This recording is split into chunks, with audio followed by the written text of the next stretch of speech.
Assalamualaikum warahmatullahi wabarakatuh. Oke, pada video kali ini kita akan belajar mengenai pengenalan SPSS. Oke, kita langsung saja buka aplikasinya. Di sini kita langsung aja klik Start, terus pilih SPSS.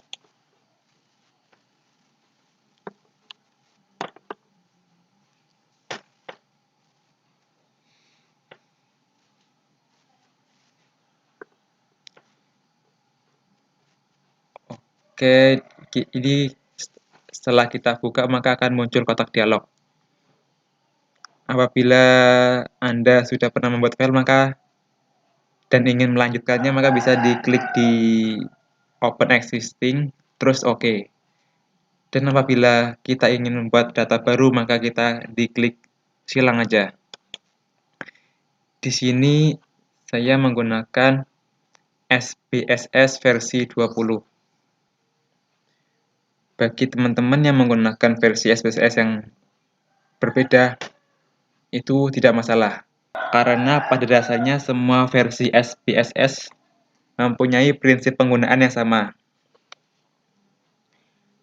Hanya saja apabila Anda menggunakan versi yang lebih terbaru, maka kemungkinan tampilannya akan berbeda. Oke, ini merupakan tampilan awal SPSS. Di sini ada dua lingkungan kerja, ada variable view dan data view. Nah, apa perbedaannya?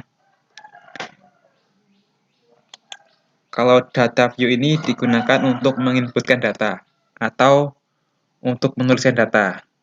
Sedangkan pada variable view digunakan untuk menuliskan nama variabel. Perlu diperhatikan juga, apabila kita ingin menuliskan data, maka kita terlebih dahulu mendefinisikan variabel pada lembar kerja variable view. Di sini bisa kita lihat ada beberapa kolom di variable view. Ada name, type, width, decimal, label, values, missing, columns, likes, measure, role. Pada video kali ini saya akan menjelaskan kolom-kolom ini yang sering dipakai saja.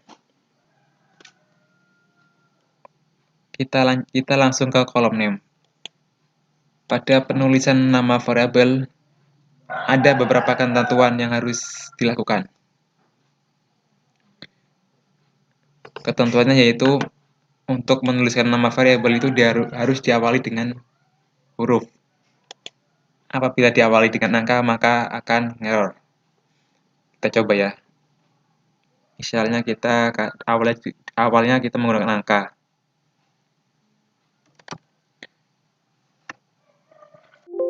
Nah, akan error karena illegal first character. Untuk penulisan nama juga tidak boleh menggunakan spasi. Misalnya menggunakan spasi juga akan ada error. Misalnya nama responden.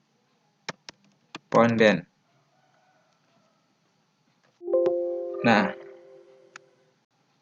dia juga akan error. Bagi yang baru pertama kali menggunakan SPSS, pasti kebanyakan kesalahannya itu karena ada spasi. Terus ketentuan penulisan nama variabel selanjutnya yaitu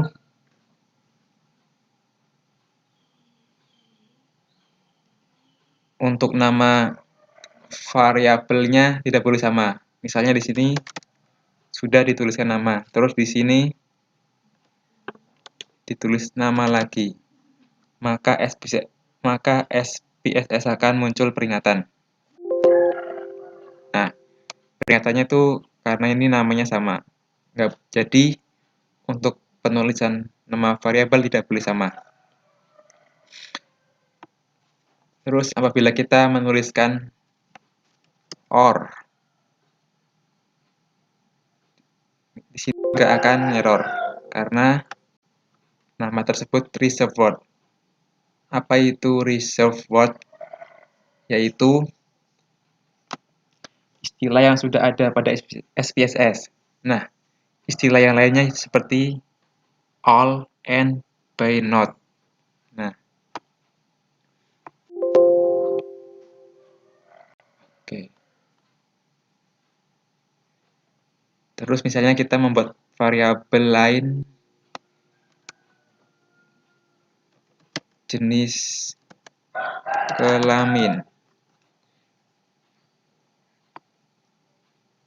Jadi untuk mengganti spasi sebaiknya kita menggunakan underscore saja sehingga tidak menyebabkan error. Terus misalnya variabel tinggi badan.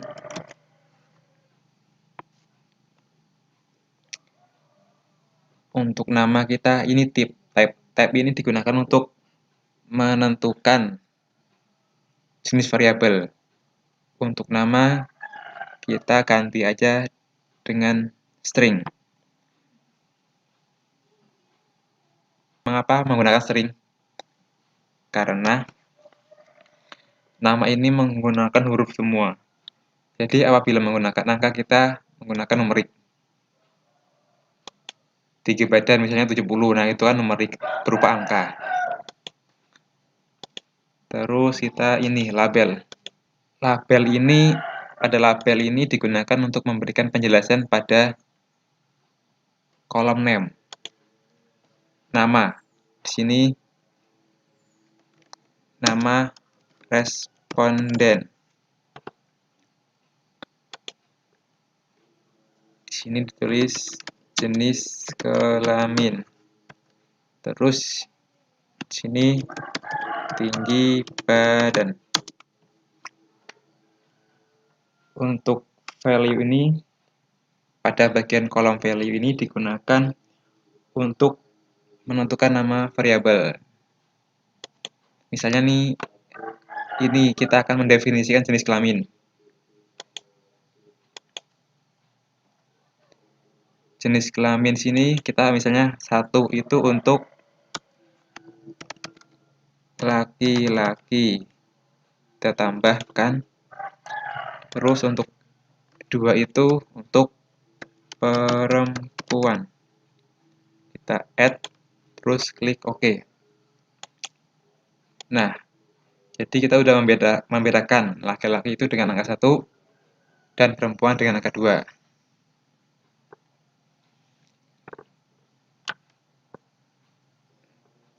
Nah, terus pada measure ini seperti ini dulu aja. Nanti untuk penjelasan selengkapnya akan saya jelaskan di video selanjutnya. Kita langsung coba ke data view.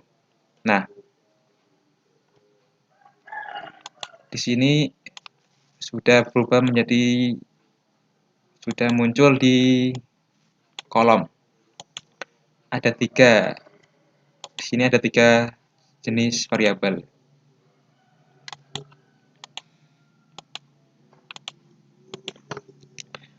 Misalnya kita nulis namanya Budi, terus misalkan ada Anton, ada Susi. Nah, jenis kelamin. Tadi kan Budi itu, karena ini Budi laki-laki, jadi kita tulis saja 1.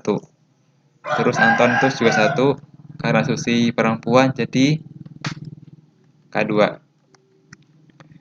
Misalnya tinggi badan. Di sini Budi, katakanlah tingginya itu 170.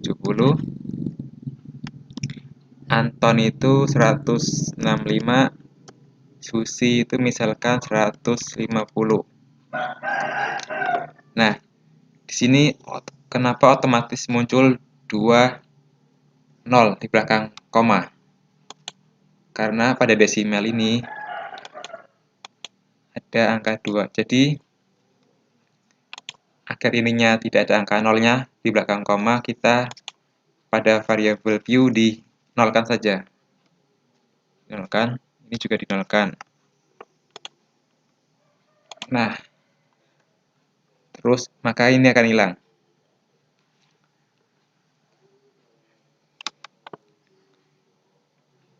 Di sini juga kita bisa mengklik value label agar mengetahui keterangan ini di jenis kelamin ini. Kita bisa kembalikan lagi dengan mengklik value label. Perlu diperhatikan juga untuk jumlah baris pada data view ini menunjukkan banyaknya responden. Sedangkan pada variabel baris ke bawah ini menunjukkan jumlah variabel. Di sini ada 3 variabel. Nah, jadi di sini kalau semakin ke bawah itu menunjukkan banyaknya responden.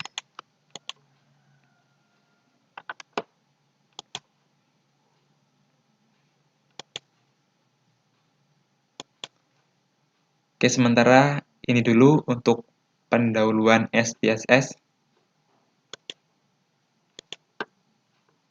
Bagi teman-teman yang ada pertanyaan, silakan bisa dituliskan di kolom komentar.